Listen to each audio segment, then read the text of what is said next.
We flew Delta's Premium Select, their premium economy product from Incheon, Korea to Seattle on a brand new A350-900. Terminal 2 at Incheon Airport has recently doubled in size with a major expansion.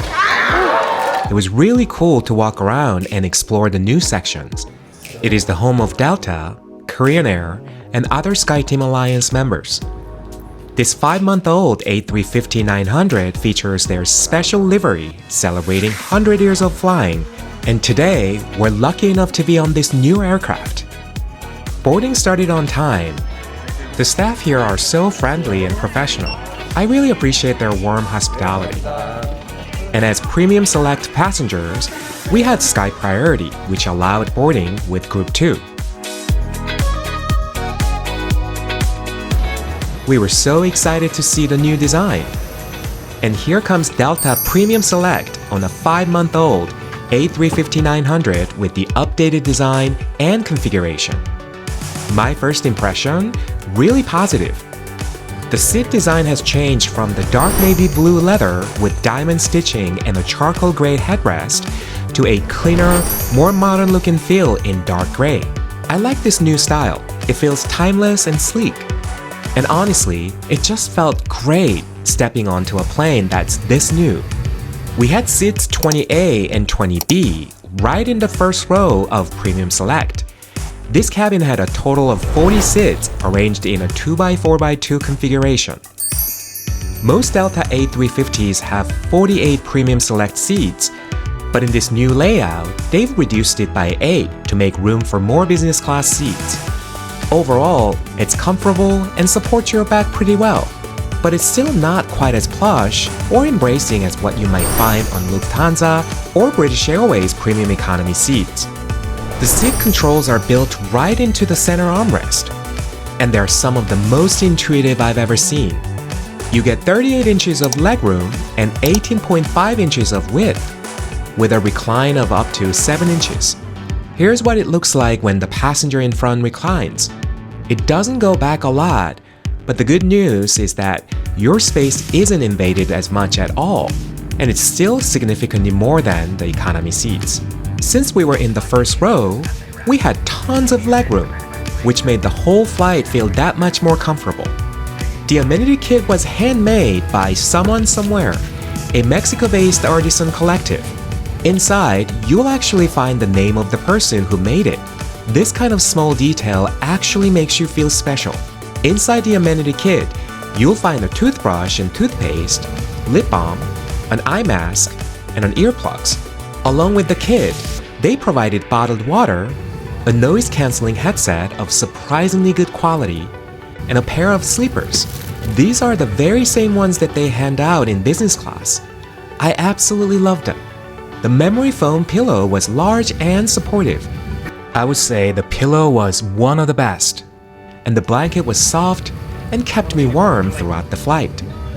I also loved how effortless it was to pull out the dining tray. With just one simple touch, the tray pops up so you don't have to wrestle with pulling out a heavy tray like you often do on other planes. Another thoughtful feature is the movable armrests on the aisle seats. They make getting in and out much easier, especially for passengers who need more space or mobility assistance. For charging, there is a USB-C port and a power outlet conveniently located on the armrest right next to the remote control, so you don't have to try to find them at the bottom of the seat. There wasn't a welcome drink on this flight, but I did enjoy the new safety video. A lot. Delta is celebrating 100 years of flying, and they've created a special version just for the occasion. It has this rustic retro vibe that gives a nice nod to their history while still feeling fresh. We had a total of 11 crew members on this flight, including 3 who spoke Korean. After about 20 minutes of taxiing, we took off, which was smooth and effortless. The night view of Korea looked beautiful from above. Once the seatbelt sign turned off, dinner service began. First came a hot towel, followed by our tablecloth, then a little pack of honey butter almonds with our choice of drinks. I went with my usual gin and tonic, and unlike British Airways, Delta was very generous with the ice, and David had his Bloody Mary. For the meal, David and I both pre-ordered the Korean-style grilled marinated beef with rice, asparagus, shiitake mushrooms, and roasted garlic. I really like that Delta serves meals with full-sized silverware. The marinated beef was fine, not the most tender, but flavorful, especially paired with the roasted garlic and rice. The side salad with olive oil and balsamic vinegar was fresh and delicious. And dessert was a highlight. It was light, with whipped cream and a tasty filling in the middle. Yummy. Soon after the main course, the cabin lights were turned off. At the galley, they had snacks and water set out for anyone who wanted a bite. Sorry, I completely passed out after brushing my teeth, so I didn't get any footage of the snacks. We actually slept pretty well and woke up just as they were serving the second meal. The pre-arrival service came about an hour and 10 minutes before landing. I had the Korean chicken galbi with vegetable fried rice. Again, it was okay, not amazing, but not bad either. Though next time, I might try the Italian meatballs instead. After the meal, they handed out a small piece of chocolate as a thank you for flying Delta, which was a nice touch. By the time we wrapped up the meal, we had about 160 miles or 27 minutes left until landing. And that's when the Wi-Fi finally started working. Wi-Fi was supposed to be free if you logged into your Delta account, but on this route, it only kicked in once we entered the US airspace. Free Wi-Fi is offered on most transatlantic flights, but not yet on trans-Pacific routes, like this one. But it was good enough to read the news and scroll through social media. You can enjoy the in-flight entertainment on a 13.3-inch HD touchscreen. Delta has announced plans to upgrade to a 4K HDR QLED IFE starting in 2026, which is exciting for the future. If you don't feel like reaching for the screen, the remote control is handy and easy to use. The selection included plenty of movies, shows, YouTube music, and even games. That said, I was a little disappointed to see only 25 new releases available. On long-haul flights, I usually keep the airshow running in the background, and I really like Delta's version. It was smooth, clear, and fun to track the flight. Since Premium Select is its own cabin, there's less foot traffic, and it feels more private than economy. But one downside of the new configuration is that Premium Select now uses the main cabin lavatories in the center of the economy cabin. I know on some flights, Premium Select passengers can use the business class lavatory, but not this time. To be honest, the bathroom was probably the only space on the plane that didn't feel like brand new. That said, the crew prompted passengers to alert them if the bathroom wasn't fresh between mid-flight cleanings, which I appreciated. Still, it was just your standard plane bathroom. Small, nothing out of the ordinary. Let's talk about the scores and the out-of-pocket index. I'm giving the Heart product a 4 out of 5. Flying on such a new craft was a real treat, and I could tell the ergonomics of the new seat features have improved a lot. The seat and footrests were pretty comfortable overall, but there just wasn't enough storage for small personal items. Also, the seat felt a little narrower than many other premium economy seats we have flown in. For service, I'd give it a 3 out of 5. The crew wasn't rude or inattentive, but the overall vibe felt rushed and impersonal. I didn't see many smiles either. Compared to other Delta flights I've been on, this one just didn't feel as warm. And after the meal service, once the lights went off, the crew mostly disappeared until breakfast. Food and beverage gets a 4 out of 5. The meals were decent overall, and I really appreciated the little touches, like having a tablecloth and full-size silverware. Beverage service was really generous, which definitely made the experience feel closer to business class. I would give the IFE a 3 out of 5. The screen itself and the user interface are great, but the content selection felt limited, especially new releases. And compared to what top airlines are offering these days, Delta is still missing a few of those newer interactive features that makes the experience stand out. For the out-of-pocket index, I'm giving it a 3.5 out of 5. Again, the seats are fairly comfortable, but they can feel a bit firm and tight with not enough cushion. And the service definitely has room for improvement. That said, there are some clear pros.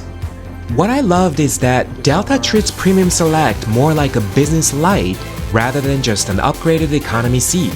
You still get amenities you'd normally associate with business class like fancy sleepers, a quality blanket and pillow, plus tablecloth service with real silverware and glassware. Those touches really elevate the experience. On top of that, you also get Sky Priority, which means premium security, check-in at the business class counter, which can be very nice, priority boarding, and faster baggage handling. Those perks really improve the whole travel experience, not just the comfort in the air. One thing to note though, lounge access is not included, but we actually did a status match from Alaska to Delta to get into the Korean Air Business Class Lounge, and I'll share more about it in just a bit, so stay tuned. Let's wind back to Incheon International Airport so I can give you a quick look at the Korean Air Prestige Lounge. There are 3 newly updated Korean Air Prestige Lounges in Terminal 2 at Incheon International Airport. We first visited the main lounge near Gate 253 in the East Wing. It's the largest one, and the recently upgraded ambience, food, and services are just excellent. It definitely felt like an improvement over the old lounge. However, because it's the biggest, it was also the busiest. The lounge offers various types of seats to choose from, with a view of the new part of Terminal 2. They have a really nice bar where you can enjoy cocktails and wine. The food options at the Korean Air Prestige Lounge have improved significantly. They offer a number of warm and cold Western foods and desserts, as well as a wide selection of Korean food. They've added a noodle bar where they serve Korean noodles. I love the taste. There's a bibimbap station where you can make your own bibimbap with rice. We'll check more food in detail at another Korean Air Prestige Lounge, so stay tuned. They also offer wellness rooms where you can relax on the massage chair in a private setting. And there are shower rooms as well. You can put yourself on the wait list using the kiosk if they are occupied. Overall, the ambience was nice, but this lounge can get pretty busy. So we decided to check out another lounge for comparison. Terminal 2 at Incheon has it all, from luxury brands to live taekwondo performance. We really enjoyed walking around. So we decided to try the Prestige Garden East Lounge near Gate 281, right by the beautiful garden. By the way, the garden is a lovely place. Look at this beautiful Korean traditional pagoda and the surrounding area. It's outdoors, so you can even get some fresh air, unless it's one of those really hot days. This area feels practically brand new with hardly anyone around. We prefer this lounge much more. This is much quieter with far fewer people. It's smaller, but it feels airy and spacious, thanks to the open ceiling. The food and beverage options were almost identical to the main lounge, but the service felt a lot more attentive simply because it wasn't as crowded. They had a nice open bar with the same cocktail menu as the other lounge. We started with some champagne. And this couch was so comfortable. Let's go over the Western options first. You can enjoy fresh squeezed juices and muffins with peanut butter and Nutella. I know some folks will love this. There was chicken noodle soup, plus a nice salad and fruit bar, with cheese and a pasta salad. Bananas and apples, as well as mini sandwiches. For hot Western dishes, there was chicken, pasta, steamed broccoli, and some seafood. And of course, a few desserts, including cakes. For Korean food, there was the same bibimbap station where you can build your own with fresh vegetables, your choice of meat, and rice. There was dubu kimchi, it was so tasty with rice, bulgogi with lots of broth, and a spicy seafood and bean sprout dish. I was a little surprised to see this here because it's pretty traditional. Later, they replaced some of the hot food with sundae, Korean-style blood sausage, and mini kimchi pancakes. You'll also find kimbap and porridge, as well as cup noodles. The only two things they were missing were the flatbread and the wellness room with the massage chairs. Everything else was the same with more room, fewer people, and better service. If you have time, I highly recommend visiting the Korean Air Prestige Lounge near Gate 281 by the garden. Now, you might be wondering, how do we get into the Korean Air business class lounges with Delta Premium Economy tickets? Normally, Delta Premium Economy tickets don't include lounge access, period. In our case, we got in through a status match program. Delta offers a Medallion status match where you can request a match and receive temporary Medallion status for 3 months, which allow you to access business lounges. And of course, your current status has to meet the requirements by having enough miles. So we applied to have Delta match our Alaska Airlines Atmos Gold status to Delta Gold Medallion. With that, you can access SkyTeam business class lounges, including the Korean Air Prestige Lounge at Incheon International Airport. It's a pretty cool program that not everybody knows about. What do you think about Delta Premium Select on the new A350-900? And how about the Korean Air lounges at Incheon? Would you want to try these experiences? Let me know your thoughts in the comments below. And if you enjoyed this video, please hit that like button and leave comments. Your support really helps the channel grow so I can keep bringing you more interesting travel content. Thank you so much for watching, and until next time, stay healthy, stay happy, and stay tuned. Bye bye.